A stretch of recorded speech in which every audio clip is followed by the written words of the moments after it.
For our project, we researched the Second Amendment. We researched if the Second Amendment helps or hurts Americans. Some history of the Second Amendment is that it was originally proposed by James Madison, shortly after the United States Constitution was officially ratified as a way to provide more power to state militias. The amendment gives citizens the right to bear arms as it was ratified on December 1791.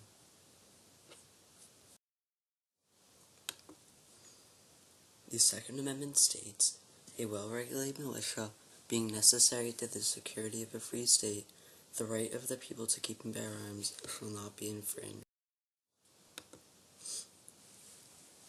Since the Second Amendment's ratification, Americans have been arguing over its meaning and interpretation. There are two sides of the argument, the collective side and the individual side.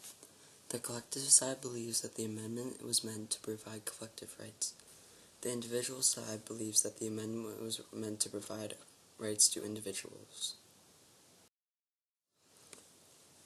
The collective side of the argument believes the Second Amendment gives each state the right to maintain and train formal militia units that can provide protection for its residents. The individual side of the argument believes the Second Amendment gives each citizen the right to own and possess guns. The two arguments have shaped the country's ongoing gun control debate. Those supporting an individual's right to own a gun, such as the National Rifle Association, argue that the Second Amendment should give all citizens, not just members of a militia, the right to own a gun. Those supporting stricter gun control, like the Brady campaign, believe the Second Amendment doesn't allow any individual to own a gun. Within gun control use, the National Crime Victimization Survey estimates approximately 100,000 defensive gun uses per year.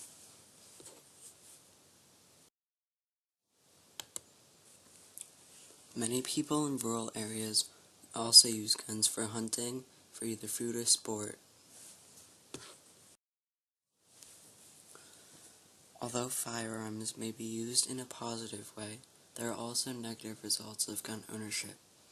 According to a report filled by the Washington State Department of Social Health Services, a child or teen is killed once every 7.5 hours with a gun, either by accident or by suicide. In 72% of these cases, the firearm was housed in the victim's own residence. Many of these weapons were locked away in a secure place, yet 48% of those who own guns do not equip them with child safety and trigger locks. Other negative results of gun ownership is the intent to use guns to injure others. On April 20th, 1999, 2 students from Columbine High School killed a teacher and 12 fellow students with semi-automatic weapons. But is gun control really necessary? There are pros and cons when it comes to gun control.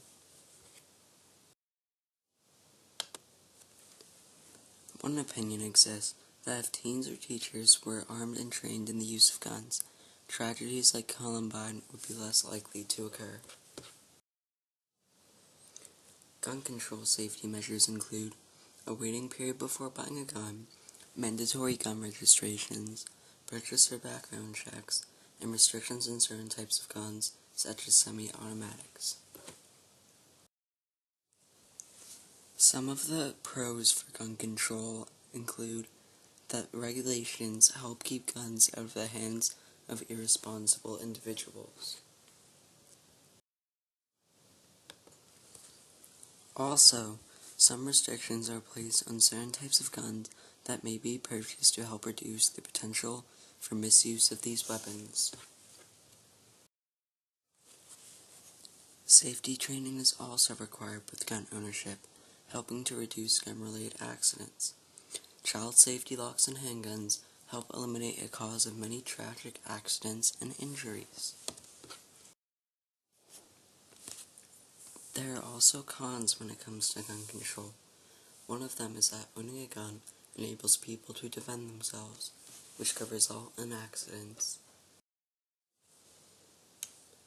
Also, owning a gun, especially one for hunting, is part of American tradition. By federal law, there is no minimum age for long gun ownership, such as rifles or shotguns. Also, mandatory child safety locks add an unnecessary expense for people who have no children. And gun control really doesn't address the problem of gun ownership by criminals and irresponsible individuals. Gun control regulations are not guaranteed fail-safes and can limit the legitimate use of guns by responsible, law-abiding citizens. The Supreme Court also plays a huge part in the Second Amendment. Throughout history, many cases have been brought before the Supreme Court regarding the Second Amendment. Included here are some landmark decisions. One of the first rulings occurred in 1875, United States versus Cruikshank. In this case, involving the Ku Klux Klan, the court held that the Bill of Rights restricted Congress, but not individuals, from the right to bear arms. The court stated that the Second Amendment restricts the power of national government, but not individuals. The Supreme Court took up on the issue again in 1894, Miller versus Texas. In this case, under federal law, Franklin Miller should have had the right to carry a concealed weapon under the Second Amendment protection.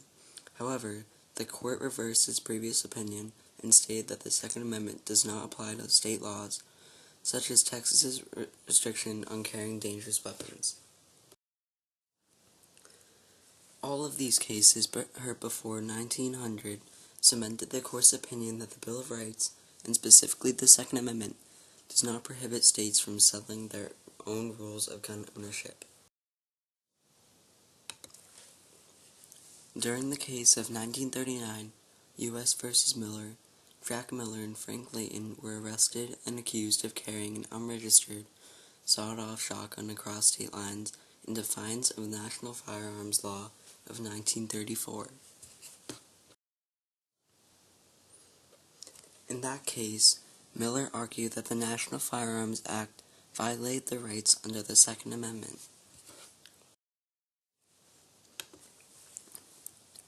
But still, the Supreme Court disagreed, ruling, in the absence of any evidence tending to show that possession or use of a shotgun, having a barrel of less than 18 inches in length at this time has some reasonable relationship to the preservation and efficiency of a well-regulated militia.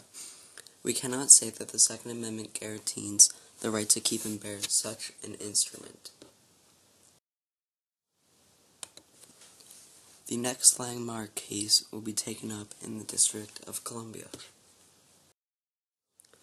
In 2008, District of Columbia v. Heller, for the first time, the Supreme Court ruled that despite state laws, individuals who were not part of state militia did not have the right to bear arms. As part of this ruling, the court wrote, "The Second Amendment protects an individual's right to possess a firearm unconnected with service in a militia, and to use that firearm for traditionally lawful purposes, such as self-defense within the home." That ruling was specific to the federal government and not the states. The court would take up on the issue again in 2 more years, in 2010, in McDonald v. Chicago. The court affirmed its decision in the 2008 case, saying that the Second Amendment applies equally to the federal government and the states. To conclude our presentation, we believe that the Second Amendment helps Americans. We believe this because it helps stop many tragic injuries and deaths each year. Although there are still disadvantages to the Second Amendment, we think that the advantages are much more important. Also, despite the recent rulings, the debate on gun control continues. Incidents like Sandy Hook and Columbine only serve as motivation for both sides to have their opinions heard and considered.